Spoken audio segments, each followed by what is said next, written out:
Pronto. Bom, então, na aula de hoje a gente vai ver um pouquinho sobre esse conversor de Chopper. Eu vou apresentar para vocês dois simuladores novos. Então a gente teve o Circuits lá, que é um simulador que é muito bom para mostrar circuitos. Hoje a gente vai apresentar o da Exto, que é um outro simulador que aí trabalha com realidade aumentada,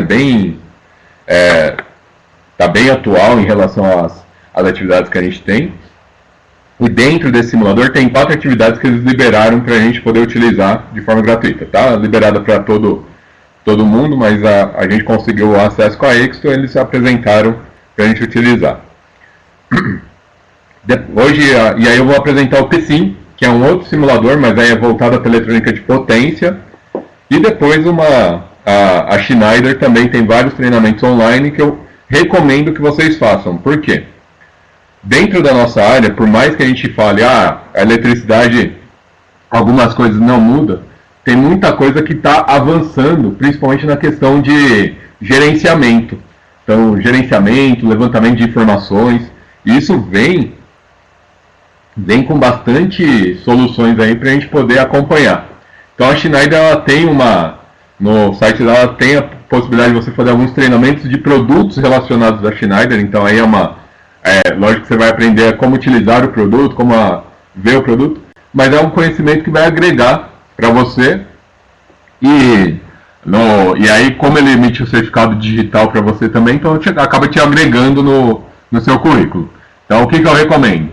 Pega lá uma vez por semana, ainda mais vocês que estão acabando o curso, pega lá uma vez por semana, uma vez por mês, faz um treinamento da Schneider, ou então procure outros fabricantes também para poder fazer, porque vai acabar agregando e acaba ajudando vocês.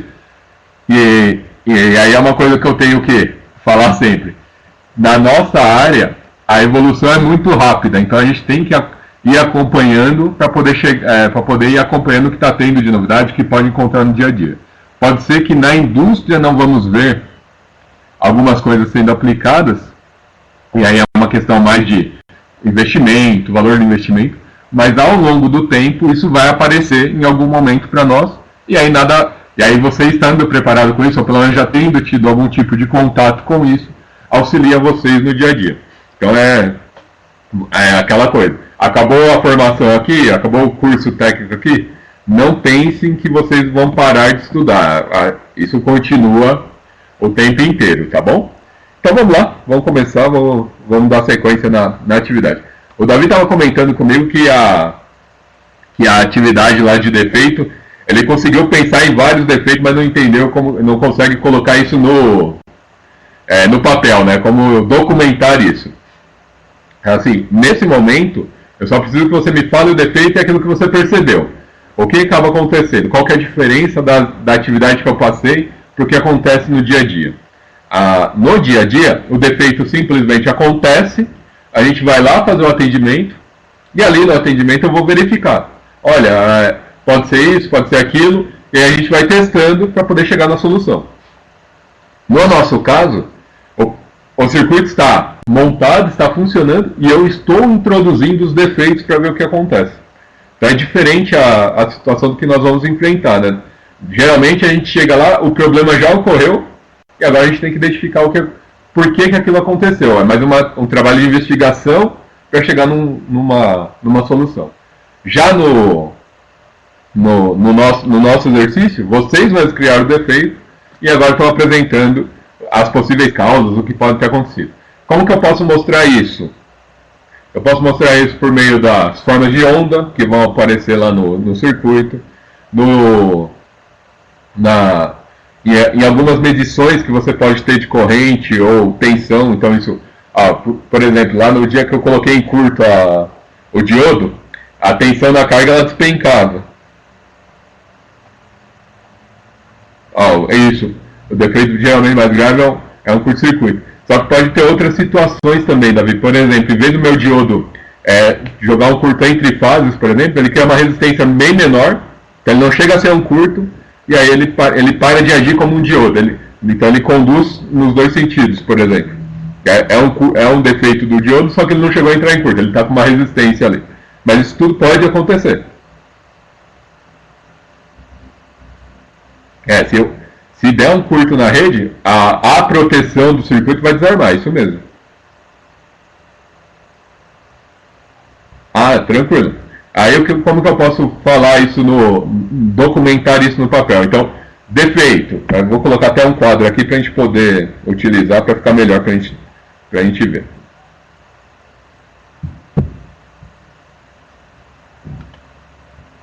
Vou compartilhar um quadro aqui com a gente. Então eu poderia colocar assim, defeito,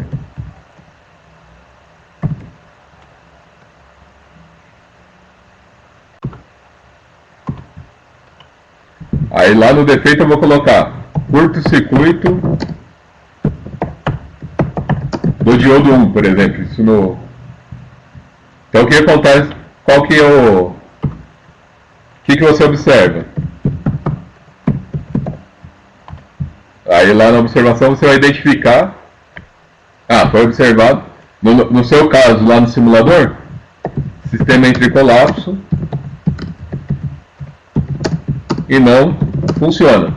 Como que eu posso justificar isso no dia a dia, no real? Então no real lá pode ser queda do disjuntor,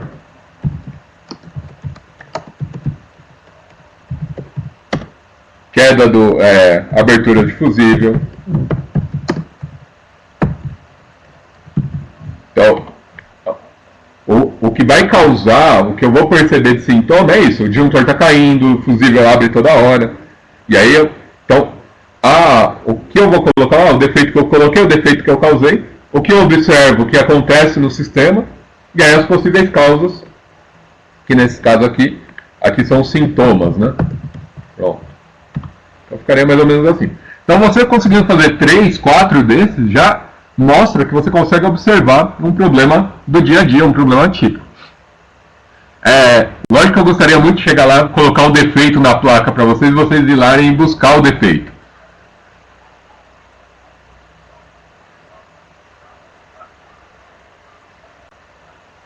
Não, pode ficar tranquilo. Para vocês entregarem a atividade, eu criei um formulário aqui. E aí, se vocês quiserem, já vou até colocar aqui no chat para vocês. Aí, vocês podem subir direto por aí, porque daí eu pego tudo junto, na hora de corrigir fica mais fácil para mim. E aí eu disponibilizo as notas das atividades mais rápido para vocês também.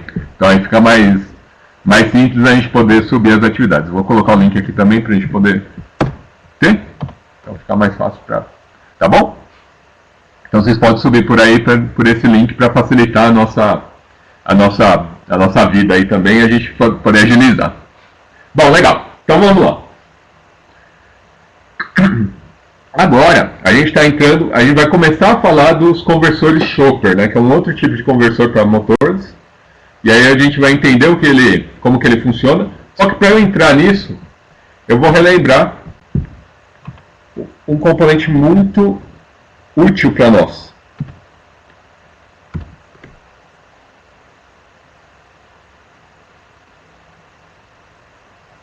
Que são os semicondutores de potência. Então, dentro do semicondutor de potência, a gente vai lembrar lá dos transistores. Primeira coisa, o que é um transistor? Como que eu poderia definir um transistor?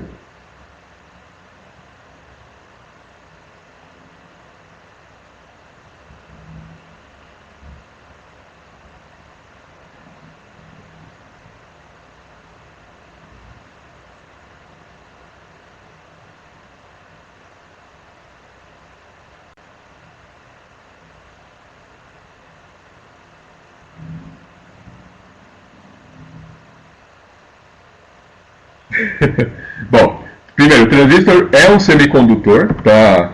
Ele é um semicondutor, só que qual que é a característica dele? Em vez de eu ter só uma junção PN, eu tenho 3 junções aí, né? Eu tenho 3 camadas, que pode ser PNP, junção positiva, negativa, positiva, NPN, negativo, positivo, negativo. Então, nessas 3 junções, eu poderia desenhar um transistor da seguinte forma. Vou fazer 3 quadradinhos aqui.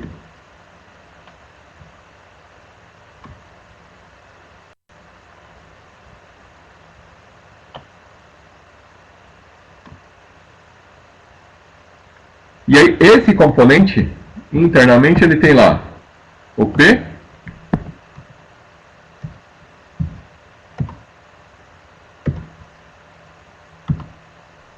N e o P.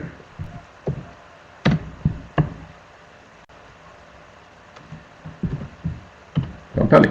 PNP. Como que a gente vai identificar cada um deles?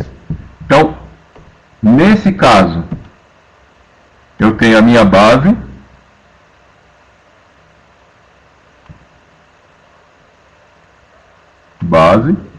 coletor e o meu emissor. Então vamos ter lá base, coletor e emissor. Então vamos só nomear o povo aqui para não ficar base, coletor e o meu emissor. Geralmente quando a gente começa a falar em eletrônica, utilizar em eletrônica, a gente começa a falar dos TBJ, né, os transistores de baixa potência, que é aqueles transistores de sinal, bem pequenininho, que é bem tranquilo para trabalhar, é um transistor pequeno. Quando a gente vai trabalhar na parte de potência, esses transistores TBJ eles são menos utilizados. A gente tem o MOSFET, que seria um outro tipo de transistor, e depois a gente tem os transistores que aí a gente utiliza as chaves, que são os IGBTs. Por que eu estou falando desses semicondutores? Porque o transistor, se vocês lembrarem só vou desenhar aqui o símbolo dele para a gente poder deixar tudo completo. O transistor, o que acaba acontecendo com ele? Ele tem algumas características bem definidas, né? O transistor ele é muito... Opa, aí. Então aqui é um transistor NPN. Como que a gente sabe que é NPN? O sentido da seta me indica o que vai acontecer, o que acontece para ele. Então NPN seria dessa forma, PNP seria dessa forma aqui. Mesma configuração, a diferença é o sentido da seta. Então PNP está para cá. E o que isso indica na realidade? O que muda no nosso transistor? Na verdade é o sentido é o sentido de circulação da corrente. Então, NPN tem um sentido, PNP tem outro sentido. É só o que vai acabar mudando para nós e como que a gente faz a alimentação e as polarizações. Bom, dentro das polarizações, a gente pode ter lá base comum, coletor comum, emissor comum. Onde tem a setinha a gente chama de emissor, a base é a base do transistor e o coletor seria o outro ponto. Então essa seria a característica do semicondutor de potência. E aí, como é de potência, é utilizada para grandes potências, né? Altos valores de tensão e etc. Então a gente vai usar um pouquinho, vamos continuar aqui, mas avançar um pouco. Então aqui, lembra do Darlington? A gente falou na aula passada um pouquinho sobre o circuito Darlington, que ele tinha a função de fazer o quê? Ele pegava um transistor, ou aplicava uma corrente baixa na base desse transistor, amplificava a corrente por causa do coletor e emissor, e depois essa corrente entrava num outro transistor para amplificar mais ainda. E aí isso daí ficou chamado como uma ponte Darlington, e aqui quando a gente está falando em potência, ele vira o Power Darlington, né? Como que ele funciona? Bom, meu circuito, deixa eu só agora dar um jeito de mostrar aqui para ficar melhor, né? Setinhas. Então, nesse ponto aqui, eu tenho o meu retificador, que é o meu circuito retificador. Esse circuito retificador tem a função de pegar a tensão alternada da minha fonte e converter ela num sinal pulsante. Tem uma resistência de shunt aqui, que é uma resistência de frenagem, né, que a gente utiliza para poder dissipar o calor quando eu causar uma frenagem nesse motor. Então tem um caminho para ela poder dissipar o calor. Então se você pensar nos trens lá da CPTM, por exemplo, você vê aquele banco de resistores lá que tem essa função mesmo. A hora que ele estiver freando, ele tem um caminho para poder dissipar o calor, transformar aquela tensão que ele está gerando reversamente e fazer a dissipação dela. Meu capacitor, mais para um filtro. E aí a gente começa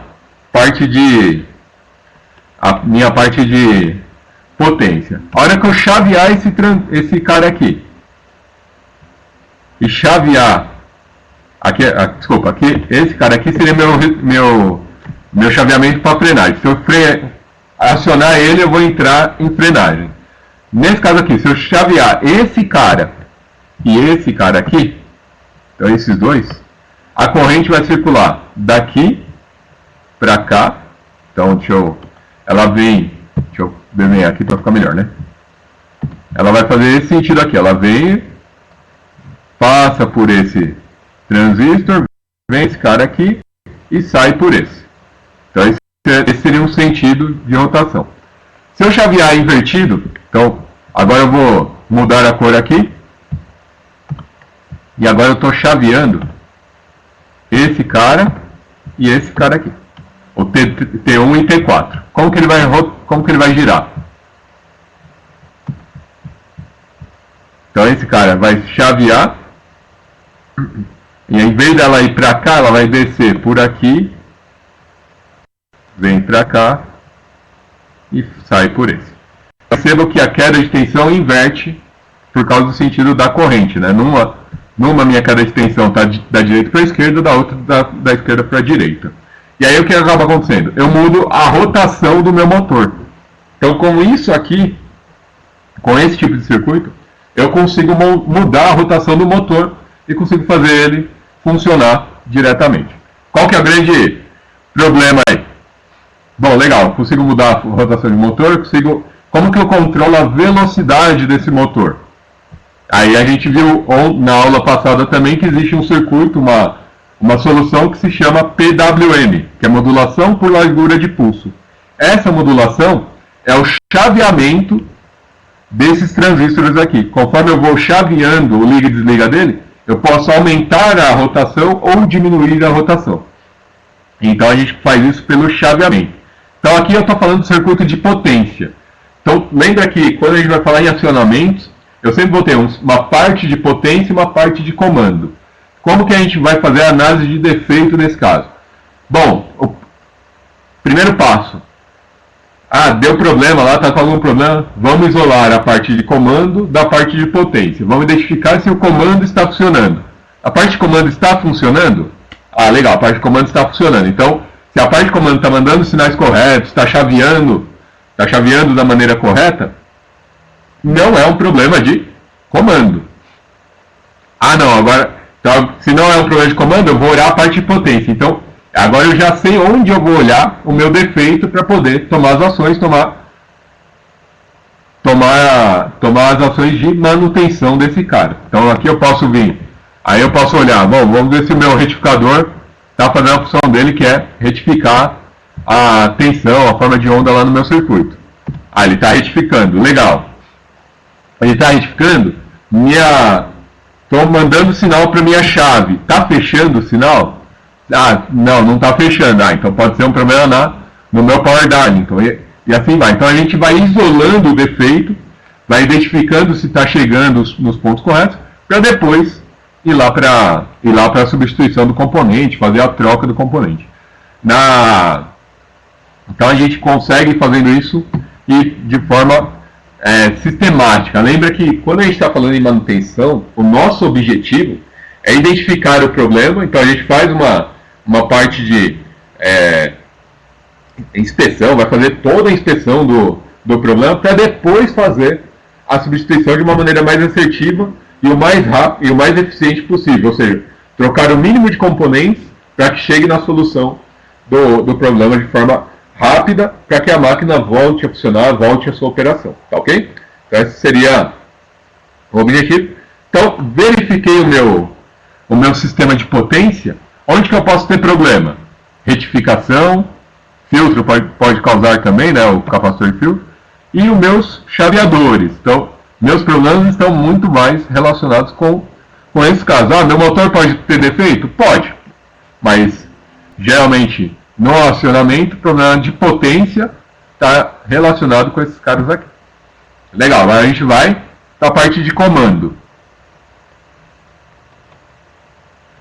Então, quando a gente vai falar do comando do Chopper, o que nós temos?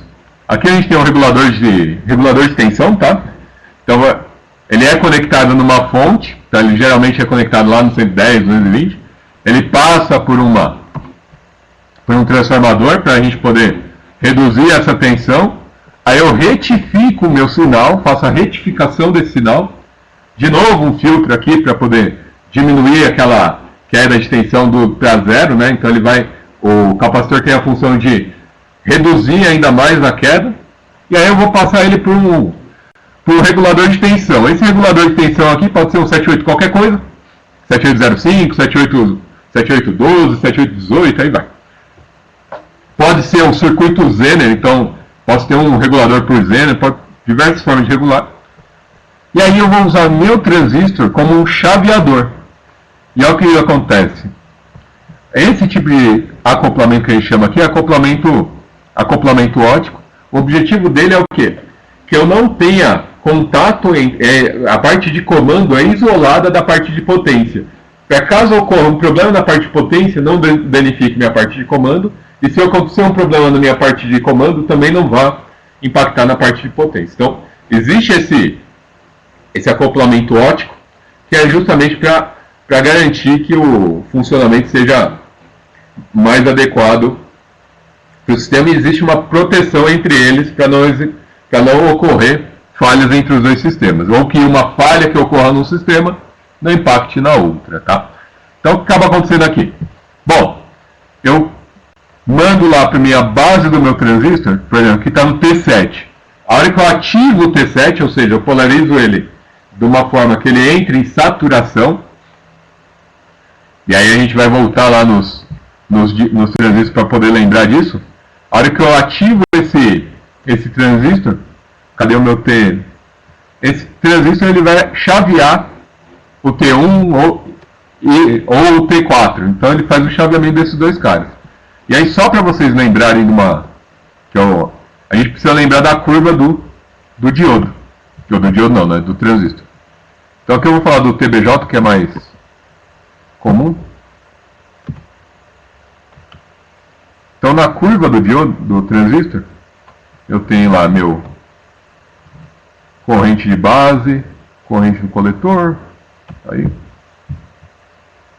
E aí, se vocês lembrarem, a curva do transistor tem várias curvinhas mais ou menos assim. Lógico que com o mouse ficou muito feio, né? Mas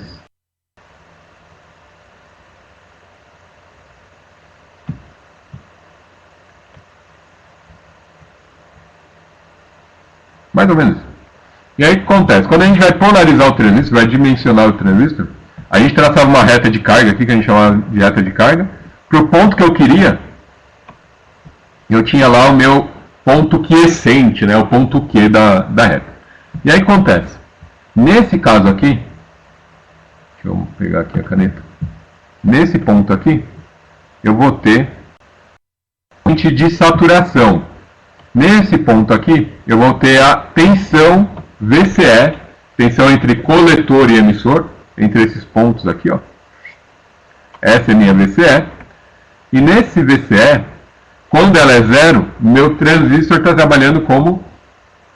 Quando ela é máxima, desculpa, meu transistor está trabalhando como uma chave aberta. Por quê? Corrente aqui é zero, então deixa eu identificar só para vocês lembrarem. Minha corrente no coletor. Esses gráficos aqui são as correntes de base.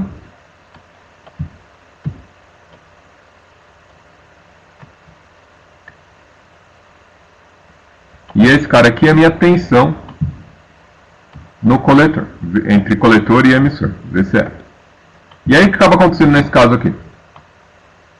Esse cara aqui, ele tem a função, eu posso trabalhar em 3 regiões aí de operação com transistor. A região de trabalho, onde eu vou ter uma tensão quiescente com base na corrente de base que eu tenho, então eu vou conseguir achar uma corrente no coletor, uma tensão no coletor e emissor, dado uma corrente de base. Eu posso trabalhar na região de saturação. Então, eu vou considerar o meu VCE como uma chave aberta, como uma chave fechada, um curto-circuito. Aí essa chave fechada é da ordem de 0,3, 0,7, dependendo do tipo de transistor. E aí essa queda de tensão me dá uma corrente máxima no circuito. E aí ele é uma chave fechada. E eu posso trabalhar como uma chave aberta, ou seja, o IC é zero, corrente no coletor é zero, e a tensão entre coletor e emissor é máxima, né? Então ele é uma chave aberta, igual a tensão da fonte. Então essas são as 3 regiões de operação de um transistor que pode ser utilizado. Então, com base nisso, eu posso saturar o meu transistor, garantindo que ele vai fechar ou ele vai abrir. E aí o circuito de chaveamento,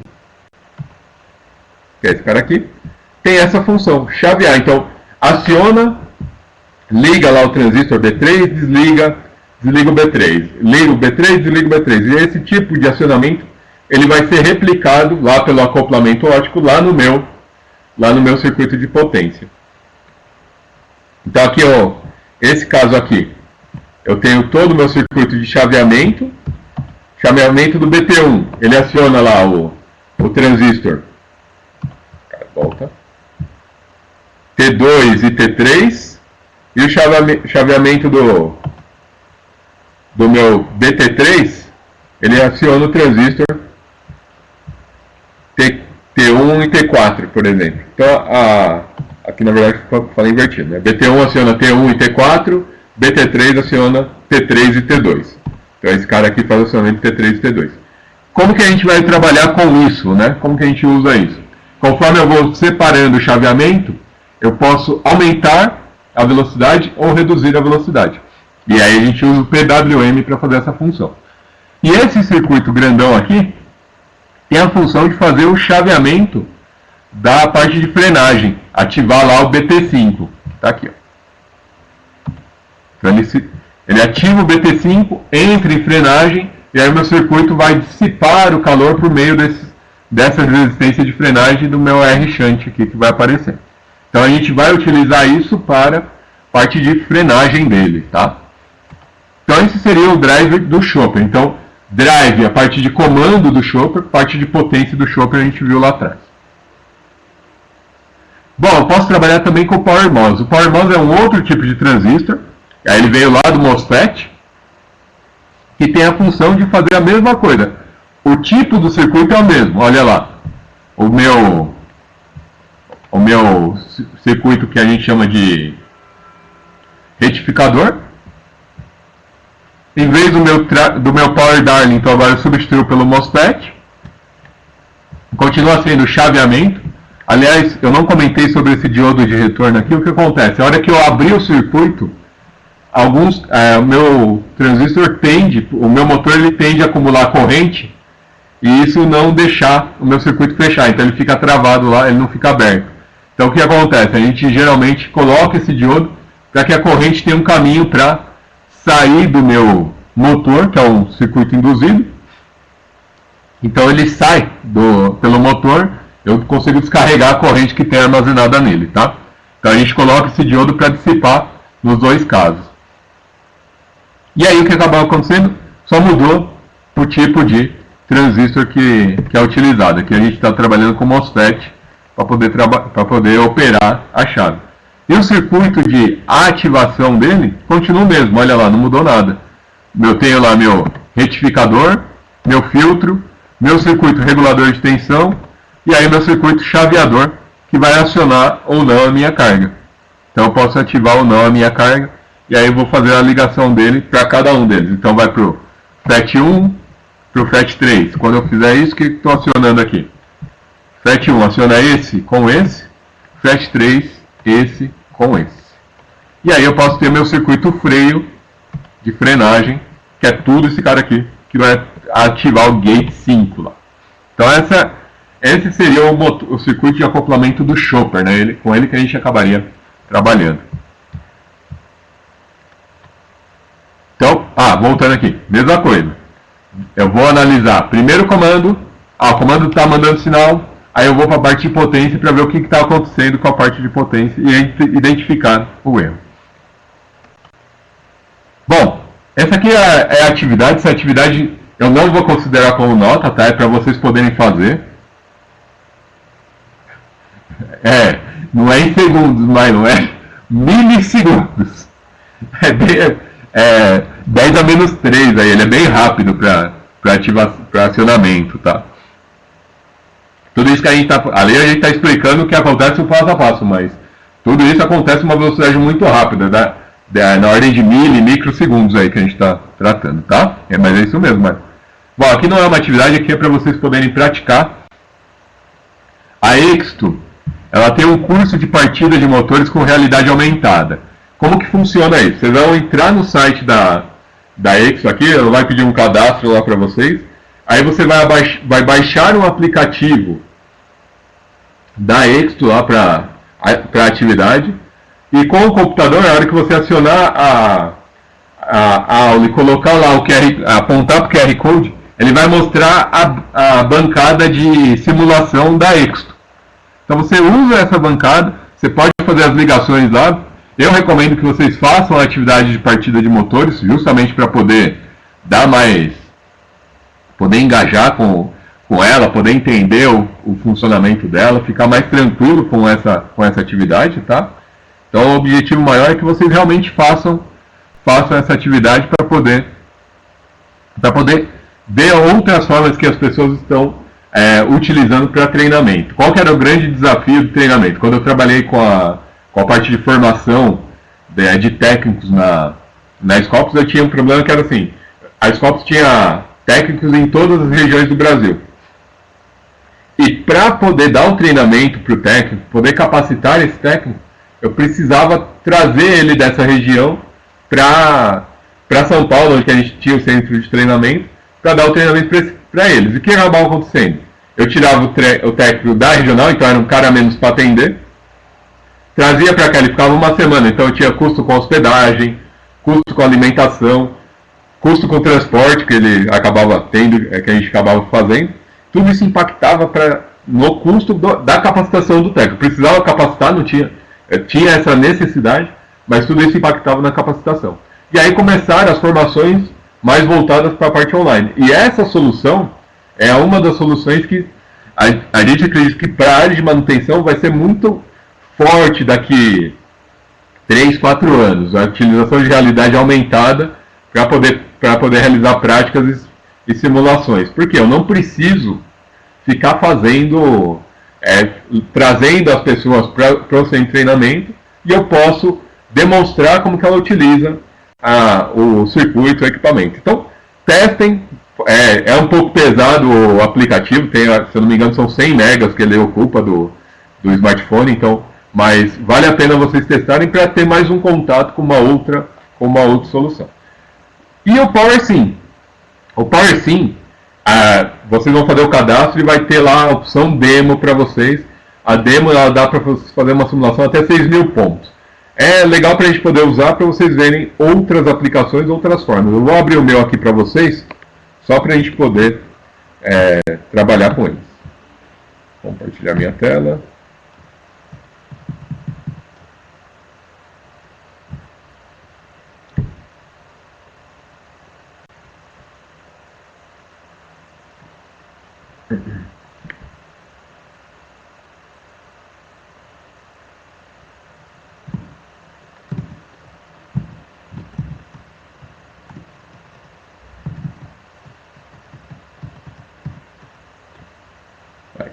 Compartilhar. Aí, pronto. Então essa aqui é o PowerSim, é o circuito. Aqui a gente está com o circuito do tipo IGBT. E aqui a gente está com os tipos de acionamento, né? A gente aqui acabou usando uma outra forma para alternar os acionamentos. Bom, daqui a pouco eu mostro o conversor PWM para vocês, a gente não vai mexer nele agora. Eu só quero mostrar como que a gente monta o circuito. Então, fez toda a instalação é do tipo NNF, né? Next Finish. E aí a gente vai montar os circuitos com ele para esse cara aqui. Então, geralmente a gente vem com o novo. Os componentes que eu quero, eles já ficam aqui, ó, parte de potência. Então eu tenho chaves, transformadores, enrolamentos magnéticos, outros tipos de componentes, né? Drive de motor. Cargas aqui, quando eu quero simular com carga, por exemplo, vou colocar lá vou fazer a rotação com carga, ele também me dá essa função. Módulos térmicos e e algumas coisas de energias renováveis aqui, né? Módulo de energia renovável. Então, no nosso caso, eu quero, por exemplo, montar um circuito trifásico do jeito que a gente tinha montado lá no nosso simulador lá do Circuits. Então a gente vem aqui em Voltage, é um sistema trifásico, posso clicar aqui, ó. Então cliquei no sistema e eu clico onde que eu quero que ele rode. Depois eu vou colocar aqui meus diodos, né? Vou colocar meus circuitos com diodos. Cadê os diodos aqui? Então, ó, aqui a gente já tem algumas outras funções. Ó, aqui a gente já tem um tiristor de 6 fases, já tem uma ponte trifásica de diodo. Então, aqui eu só ligaria, vou fazer com ele só para a gente poder ver. Então, aqui eu já tenho a fonte funcionando do meu diodo. Só que daí, para simular, eu tenho aquele problema de eu não consigo causar defeito aqui na fonte, aqui nela, né? Eu teria que criar a ponte de diodos. Então, se eu quisesse criar minha ponte de diodos, como que seria? Bom, não sei onde está meu diodo. Aqui eu tenho o localizar. Aí ele já me traz o diodo. Vou clicar na posição que eu quero. Então, vou criar 6 diodos aqui.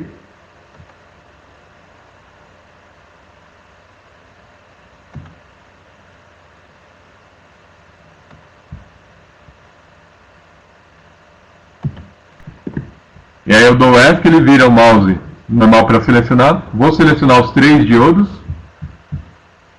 Edit. Aí eu tenho a opção aqui de rotacionar o componente. Olha lá. Então vou rotacionar ele.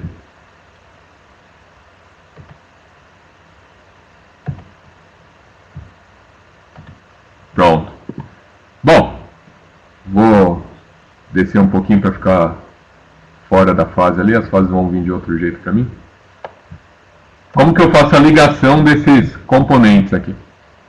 Tem essa caneta aqui que é o wire para desenhar os cabos. Então vou clicar nela, clico no ponto que eu quero e arrasto até o outro ponto. Então fez uma ligação, fez a outra, fez a outra. Aqui eu vou ligar todos os anodos dos meus diodos. Pronto, ligar. Percebe que ele mesmo já fez a conexão aqui com o ponto para a gente poder saber que esse diodo está conectado aqui nesse ponto. Se ele não tiver o ponto, ele está desconectado, tá? Aqui também. As fases, eu vou puxar aqui o R.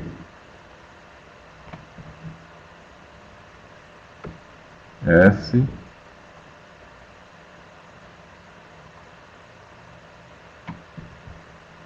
E o T.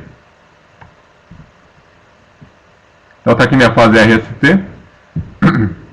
Como que eu vou fazer a ligação? Vou puxar a fase R daqui. Vou puxar um pouquinho mais para cima para poder ficar fácil de visualizar. E vou subir lá para a fase R. Conectou. A fase S. Vou puxar aqui para trás. E a fase T aqui para trás. Bom, na grande maioria dos simuladores, bastava eu apertar aqui o vir simulação e rodar a simulação, ele iria funcionar. Nesse simulador especificamente, isso não acontece. Então, nesse simulador, antes de eu mandar rodar uma simulação, eu tenho que vir aqui no Simulate e colocar um controle de simulação. Pode colocar em qualquer ponto do circuito, tá? Não tem, você só tem que colocar ele ali. Aqui eu vou colocar 1 menos e elevado a 0,5, é só para demonstrar. E agora sim, a hora que eu mando simular, agora ele está fazendo a simulação que eu quero para o meu circuito. Bom, aqui... E aí, aqui está a minha forma de tensão, como que ela começou, né? Ela cresceu e depois bateu aqui até 0,32 aí, ela bateu quase 110 volts aí. Então eu consigo simular os circuitos, consigo visualizar a simulação dos circuitos para a gente poder operar nesse material. Então a montagem do circuito é essa. A única coisa que eu tenho que deixar claro para vocês é que se vocês não colocarem isso daqui, ele não roda, tá? Ele não mostra nada. Então essa é a única coisa que precisa ter em mente. Agora eu vou ver aqueles circuitos que a gente viu lá atrás, até agora, né? Abrir.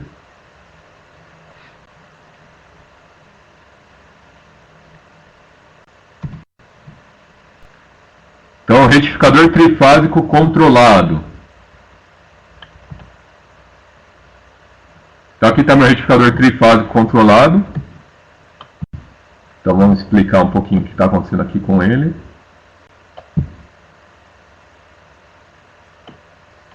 Então, tipo de ligação. Eu venho com uma ligação do tipo triângulo para o meu transformador. Depois ele sai numa ligação estrela. Então a gente tem uma ligação triângulo estrela, delta ou Y para o nosso transformador. Lembrando que lá a gente viu a tensão de linha, tensão de fase, tudo isso interfere diretamente no nosso circuito. Depois, esse circuito aqui, ele vem para um circuito de controle. O que é esse circuito de controle? Esse circuito de controle aqui é como a gente faz o acionamento para definir o nosso alfa, o ângulo de partida do meu motor. Lembra lá que eu posso definir o ângulo de partida do meu SCR, desculpa. Então lembra que a gente podia definir a 0 graus, 60 graus, 120 graus, 30 graus, a gente muda a forma de onda com base na partida. E aí eu tenho o meu SCR, esse SCR, aqui eu estou medindo a tensão do SCR e a corrente que vai para ele, e a tensão da minha carga, que aqui é um circuito resistivo e indutivo. Então, se eu mandar simular esse circuito, observem aqui que eu já tenho o reloginho instalado, né? Vou mandar simular.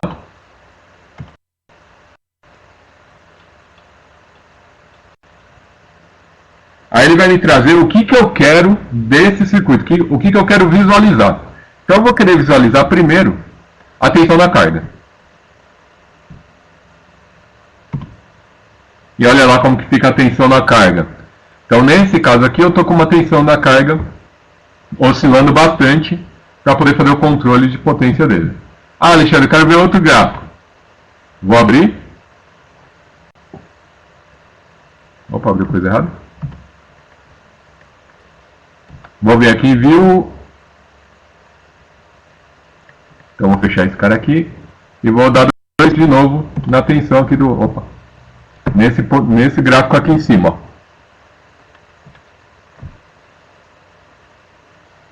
Agora eu quero ver a corrente no meu SCR. Olha lá como está a corrente no meu SCR. Então eu posso adicionar mais. Ó, aí você tem aqui no screen, adicionar ou deletar curvas. Ah, agora eu quero ver a corrente na SCR mais a corrente na carga. Então ele vai mostrar as duas curvas juntas, né? Olha lá como está a corrente na carga. Então ela se mantém constante. Então a gente consegue visualizar essas informações pelo gráfico do simulador. Então eu vou disponibilizar para vocês. Eu vou deixar numa pasta para a gente poder visualizar esse material, tá? Para vocês poderem acessar esse material. Mas o objetivo ideal para vocês é justamente testarem, faça a instalação. Ele tem a opção lá com vários exemplos para vocês visualizarem. É possível você ter utilizado. Bora apagar o Free Fire, exatamente. Deletar o Free Fire agora para a gente poder jogar outras coisas. Mas é isso mesmo. Vocês já devem ter utilizado isso em alguma outra fase aí para poder trabalhar. Qualquer dúvida, fica à disposição, pode me avisar, porque a gente vai trabalhando em cima dele. Vou compartilhar de novo o documento.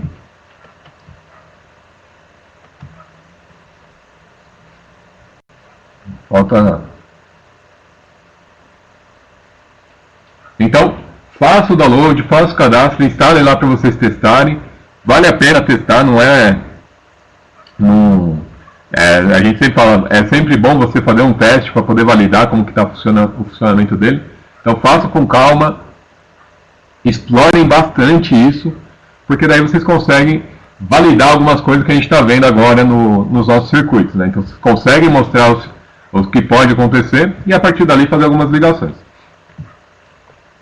Bom, a gente vai falar um pouquinho do inversor de frequência. O que acaba acontecendo com o inversor? Ele tem a função de variar a tensão na carga, de forma proporcional com a frequência. Aqui eu tenho que corrigir, ele vai variar com a frequência, né? Eu vou variando a frequência, eu vario a tensão nessa carga. E aí a grande sacada do inversor de frequência é que ele é usado para controlar motores AC. Até então a gente tinha falado só de motor DC, agora a gente vai trabalhar com motores de corrente alternada. E aqui está um exemplo de como é o funcionamento desse circuito, do circuito de acionamento dele, né? Bem reduzido para nós. Então eu tenho lá minha ponte retificadora, meu circuito, deixa eu colocar a chave, minha ponte retificadora, meu filtro, referência de 0, RB1, RB4, RB3, RB6, RB5, RB2. Por quê? Porque o meu motor, agora a gente está falando com motor trifásico, então ele vai modular as 3 fases. Então eu tenho fase 1, fase 2, fase 3. Pode ser o RST também. Então aqui a gente está chaveando. Como que a gente faz esse chaveamento, né? Como que eu consigo fazer esse controle de chaveamento? Esse chaveamento ele é realizado pelo circuito de controle microprocessado. Aí vocês podem ter lá os seus...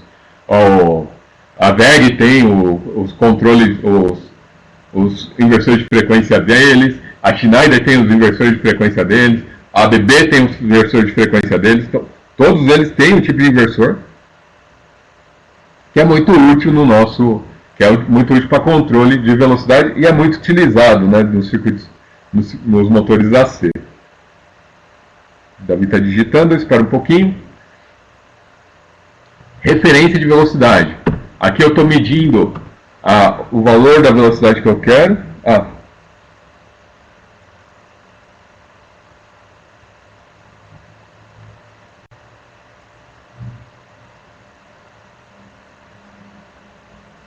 Isso. Faz o 0.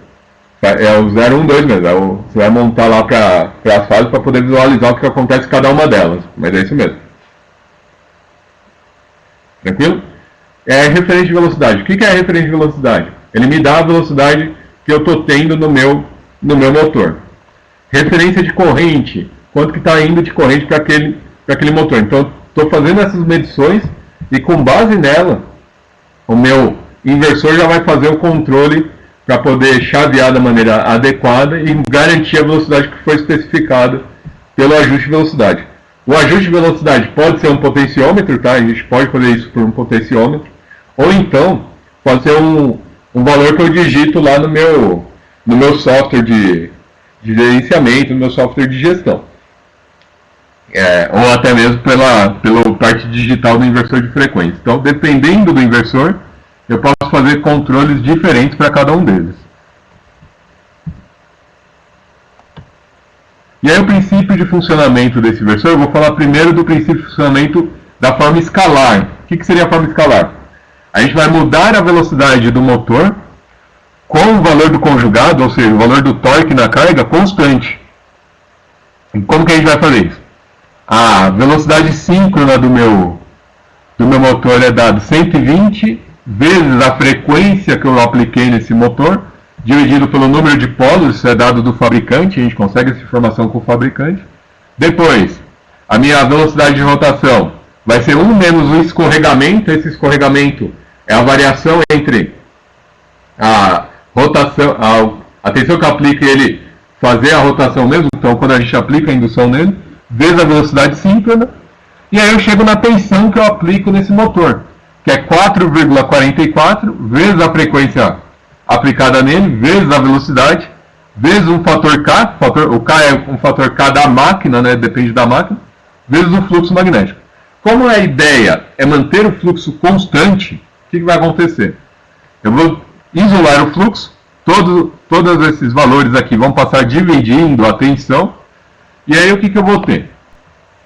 A tensão dividido pela frequência é isso que o meu inversor de frequência vai controlar. Ele vai ter que garantir que essa tensão sobre frequência garanta o fluxo constante. Então é isso que a gente varia no nosso inversor de frequência. Como eu mantenho o valor de tensão, eu vou variando a frequência, e aí conforme eu vou variando a frequência, eu também vario a tensão de forma proporcional, e eu vou manter esse cara constante. Olha o que acontece. Esse K aqui, esse valor aqui, é uma constante que depende da máquina, depende do equipamento que nós estamos utilizando. Então, com base nessas características, a gente consegue garantir um valor fixo para ela, e a partir dali, só com a variação de tensão e frequência, eu consigo fazer isso de forma escalar, né? Eu consigo fazer um controle escalar. E o torque da máquina é o fluxo vezes a corrente no rotor. Então, a partir dali, a gente consegue medir, e aí com a medição da corrente, a gente consegue fazer um controle em malha fechada lá desse sistema e garantir a rotação constante desse motor para a mesma carga. Qual que é a atividade que eu quero para vocês? Que vocês pesquisem o princípio de funcionamento do inversor vetorial, que é uma outra forma de vocês fazerem o controle de velocidade, só que também funciona nos inversores de frequência, só que agora na forma vetorial. Amanhã a gente vai ver como que a gente programa os inversores, como que a gente utiliza os inversores de frequência, para vocês poderem trabalhar, e aí depois a gente vai ver os possíveis defeitos que podem acontecer com ele, tá bom? Tranquilos até aí, pessoal? Como foi a aula hoje?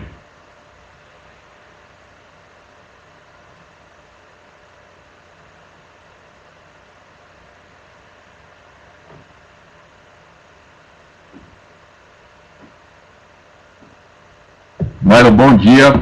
Davi, obrigado, bom dia. Testem os simuladores. Nesse caso eu não vou cobrar de vocês o uso dele, mas testem os simuladores. Vale a pena testar, conhecer as ferramentas. E depois, lembre-se, vocês vão continuar estudando mesmo depois de completar o curso aqui. Hein? Pessoal, obrigado, bom dia. Qualquer dúvida, estou à disposição.